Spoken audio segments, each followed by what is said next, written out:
नमस्ते जय जगन्नाथ। आज अमृतमय भाव में श्रवण करवा भागवत महात्म्य। ये कलिजुगर मनीष मानक भागवतर आवश्यकता कौन जो अति सुंदर भाव में ओडिशार व्यास जगन्नाथ दास लिखिले कहार अर्थ व्यास सुत अभ्यास कले भागवत रचिले भागवत वाणी ये जीव तोरे जहा शुणी। आपण माने समस्त जानिले अमृतमय भाव आह्लादित हेबे।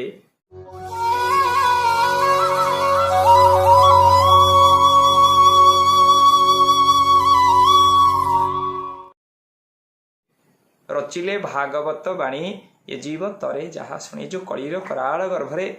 आज मनुष्य त्रिताप दग्धरे आदि दैविक ताप आदि भौतिक ताप आध्यात्मिक ताप मनीष दग्धीभूत होची। मनीष कलिर कराल गर्भर मुक्ति पाई श्रीमद भागवतम परम शास्त्र आवश्यकता कहीं शुणु। ये अमृतमय कहानी श्रीमद भागवत महात्मा जहाँ पद्म पुराण सुंदर भाव में वर्णन अच्छी। थरे नमीशारण्य मध्य देवर्षि नारद ब्रह्मांकर अमृतमय मानस पुत्र देवर्षि नारद पहुंची जाइछन्ति। पहुंचुचन्ति तांको सामने चतु सनकादि मुनि माने अछंती। सनकादि मुनि माने देखुचंती जो देवर्षि नारद को मुखार भितर सब बळे ओम नमो भगवते वासुदेव भगवान अमृत नाम प्रस्फुटित हवा कथा से नारद अमृतमय मुखार बिंदा जी कहीं विदीर्ण दिशुचंती। पचारुचंती चतु सनक माने हे देवर्षि नारद कहीं आपण को मुहाजी मलिन पड़ जाइए, कहीं आपण को मुखार विद्या जी विषाद परिपूर्ण। ये कथा शुणी नारद जहाँ कहते आम समस्त शुणवार कथा। आज देवर्षि नारद कहते हे सनकादि मुनि माने जो आर्यावर्त देवभूमि तपभूमि भारत वर्ष भगवान मर्यादा पुरुषोत्तम श्री राम ही जन्म होते। जो देवभूमि तपभूमि भारत वर्ष भगवान वासुदेव कृष्ण ही जन्म होते। ये कली जुगर कलार गर्भरे मुदिन चिंतन कली टिके जाई मुझे आर्यावर्त भारत वर्ष टी बुली आसती आसी पहुँची गली। आर्यावर्त भारत वर्ष रे पहुँचिक मु आद्य प्राच्य मध्य सौराष्ट्र उत्कल उड्र अंग बंग कलिंग मु समस्त राज्य बुलिली। किंतु जहाँ देखिली मो आखिरु गंगा जमुनार श्रावण धार बोहीगला। कौन देखिली मु देखिली आज कलिर कराल गर्भरे आर्यावर्तर समस्त मनुष्य माने आज कामिनी कांचन आसक्त। इटी बापर पुओ सहित पड़ुनी, इटी स्वामीर स्त्री सहित पड़ुनी, भाईर भाई सहित पड़ुनी। अर्थ कामिनी जस कीर्ति आशारे मनीष आज तलू खसी जाइए। कोटी भक्ति नाई ज्ञान नाई वैराग्य नाई। कथा चिंता करी देखिले कोटी टिके भक्ति नाई, कोटी ज्ञान नाई, कोटी वैराग्य नाई, कहा भितर भगवत चेतना नाई। मु चिंता कली देवर्षि नारद कहते चतुसनक मान मु चिंता कली श्रीधाम वृंदावन। जो श्रीधाम वृंदावन रे भगवान वासुदेव कृष्ण अमृतमय बाल्य लीला करथिले से धाम को टिके चली जाई मु चली गली से धाम को। जय जय श्यामा जय जय श्याम जय जय श्री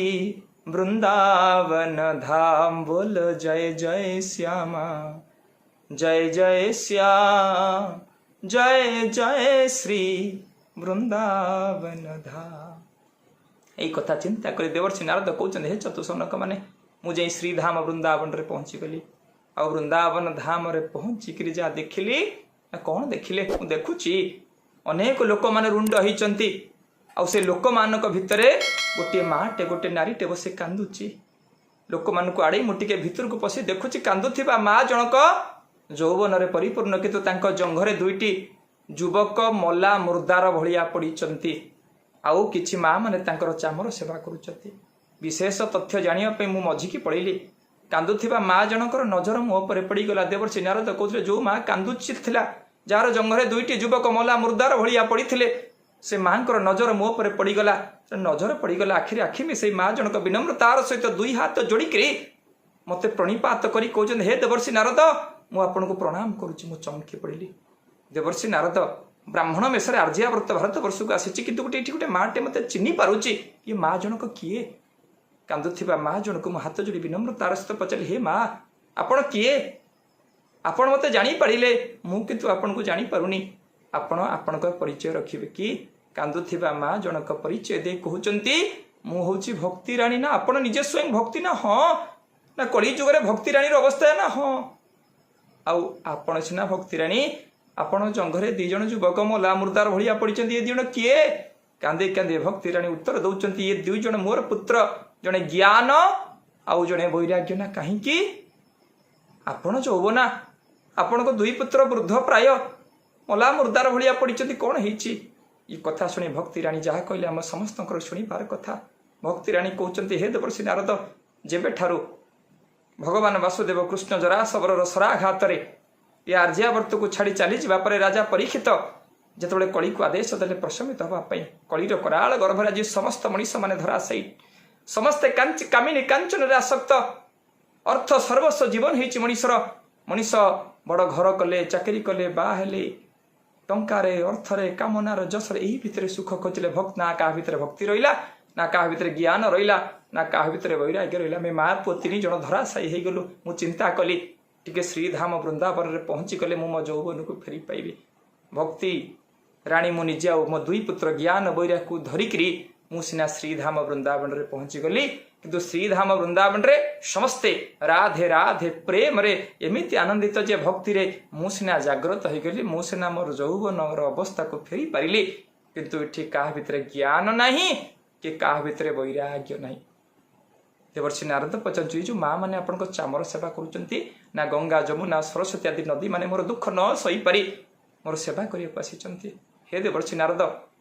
आपण तो ब्रह्माकर मानस पुत्र आपण तो वेदविद आपण जानते भक्ति ज्ञान केमती वैराग्य केमती जागृत हे मोर 2 पुत्र को आपण विनम्रतार सहित कृपा करी जदि जागृत कर दियंती मु आपण पदार बिंदर चिर उपकृत होती यही कथा चिंता करी देवर्षि नारद कहते हे माँ भक्ति राणी तमें आ व्यस्त होनी मु वेद पाठ करुच्ची वेदरे ज्ञान भी अच्छी और वैराग्य भी अच्छी तमें व्यस्त नहीं कथा चिंता करी सांगे सांगे देवर्षि नारद रूक साम यजुर अथर्व 4 वेद पाठ करने लगिले। ये वेद अमृतमय पदध्वनि जितेबले ज्ञान और वैराग्य 2 कान भितर गुंजरित होती 2 जण बेले बेले उठुता पुणी शोई पड़ता पुणी उठुता पुणी शोई पड़ुता हठात स्वर्गवाणी है रे रे देवर्षि नारद कली जुगे तुम जिते वेद पाठ कले इटे ज्ञान वैराग्य जागृत हबार नहीं तुम जब एकमात्र सत्कर्म कर कली जुगे एकमात्र सत्कर्म कर जो सत्कर्म द्वारा ही कली जुगे ज्ञान और वैराग्य जागृत हम। ये कथा शुणी देवर्षि नारद हाथ जोड़ी विनम्रतार सहित भक्ति राणी की कहते हे महाभक्ति राणी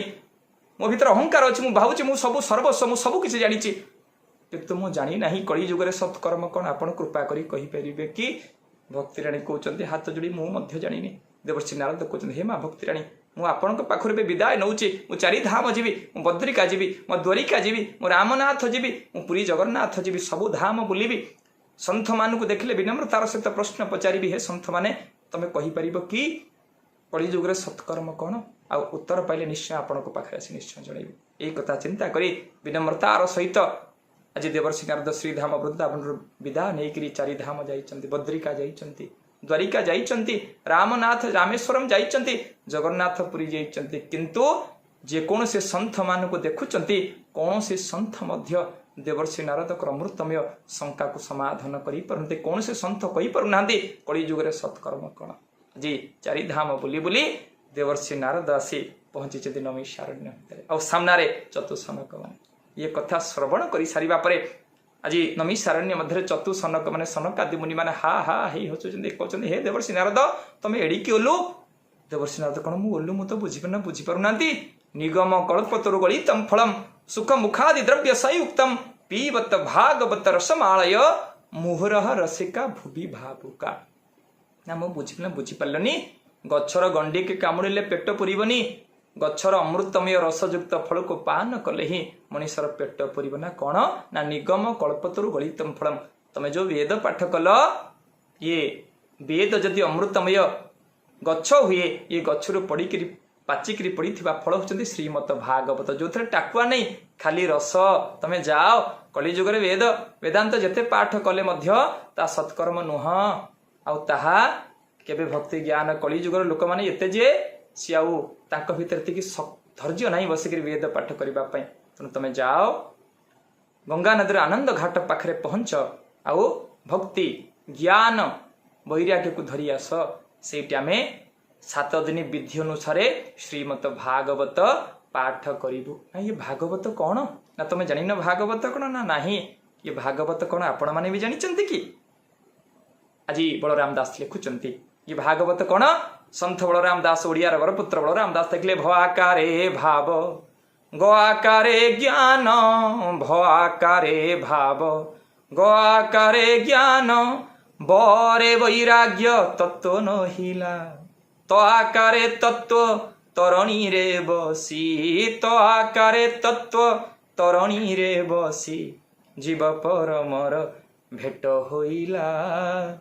भागवत भजन माला मन सूत्रे गुंथ न कर हेला भागवत भजन माला ये भागवत कौन ना भ आकारे भाव ग आकारे ज्ञान भरे भाव गरे ज्ञान बहरे वैराग्य तत्व नहिला बहुत वैराग्य तो आकारे तत्व तरुणी रे मसी तो आकारे तत्व तरुणी अर्थ कौन ना जमती नदी पार होगा मनीष तरुणी बा नौकार आवश्यकता अच्छी सेमती कलिर कराल गर्भर मुक्ति पाइबा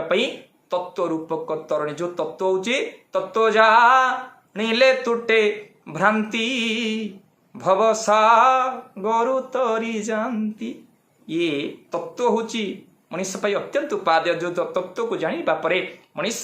कलिर कराल गर्भर मुक्ति पाए जेपर्यंत आपण तत्व को जानी नांती तत्व को बुझी ना मु किए मो जन्म पूर्व कौटी थी मला परे मु कुआडे जीवी मु कौन करने आसी एठी कौन करुच्ची ये कथा को जानिबा पई हेले आपण को विधि अनुसार सप्ताह व्यापी भागवत कथा श्रवण करिबा परिबो तेणु हे देवर्षि नारद तमे जाओ आ काल विलंब कर नाही तमे जाई गंगा नदी आनंद घाट पाखरे पहुंच भक्ति राणी ज्ञान वैराग्य को सूचना दियो हिमालय समस्त संत माने आसीबे और विधि अनुसार आम चतुसनक मैंने जीवु 7 दिन विधि अनुसार श्रीमद भागवत कथा मृतम अनुष्ठित हो आज देवर्षि नारद जाइचंती श्रीधाम वृंदावन में पहुंची भक्ति ज्ञान वैराग्य को सूचना प्राप्त करिचंती और हिमालय समस्त संत माने आसी पहुंची आज गंगा नदी आनंद घाट पाखरे हरिद्वार निकटरे आज विधि अनुसार सप्ताह व्यापी भागवत होइछि किंतु 7 दिन भागवत सिना होइछि भागवत श्रवण कर सारिबा परे भक्ति ज्ञान वैराग्य 3 जनकर आनंद रे मुक्ति है कि अन्य माने जाई परिनी समस्ते कहउछन कहीं भक्ति ज्ञान वैराग्य चली गले आमे कहीं पाई परिलु नहीं एथि पई जो माने विधि अनुसार 7 दिन न श्रवण करंती से माने मुक्ति पथर मार्ग रे मार्गी ही पारंतिनी तेणु हे सज्जन माने आपण माने जे सतरे कलिर कराल गर्भर मुक्त पाइया पई चाहुचंती ताले सप्ताह व्यापी कौन से साधु संत मान मुखारविंद्र भागवत कथा श्रवण कर नचेत प्रत्येक दिन निज निज घरे संध्यारे गोटे गोटे अध्याय भागवत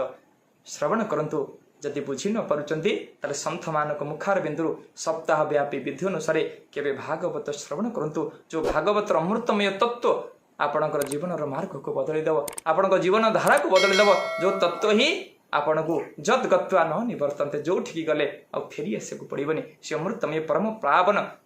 ब्रजधाम रे आपण निश्चय पहुंचे देव आपण मानकर मंगल कामना करी जदि ये अमृतमय श्रीमद भागवत कथा आपण को भलो लागिथा देखंतु आपण माने ओडिया संस्कृति से पर्यंत वृद्धिमंत हब से पर्यंत बलिष्ठ हब से पर्यंत जगन्नाथ संस्कृति ओडिया चेतना पहुंचे तो जे पर्यंत घरे घरे भागवत पाठ हइनी तेणु आपण माने ये अमृतमय वीडियो को गोटे गोटे शेयर करंतु प्रत्येक परिवार जमी संध्यार अध्याय भागवत पाठ आपण मानकर मंगल कामना करी ये अमृतमय कथा आपण को किपरि लागिला आपण निजर मतामत रखिबे मंतव्य रखिबे ताहले आमे आउरी चिंतन करिवो कि आगु को आगु भागवतर प्रत्येक अध्याय को केमती वीडियो माध्यम रे आपण पाखरे पहुंचबो आपण मानकर मंगल कामना करी बाणी केटी विराम दउची नमस्ते जय जगन्नाथ।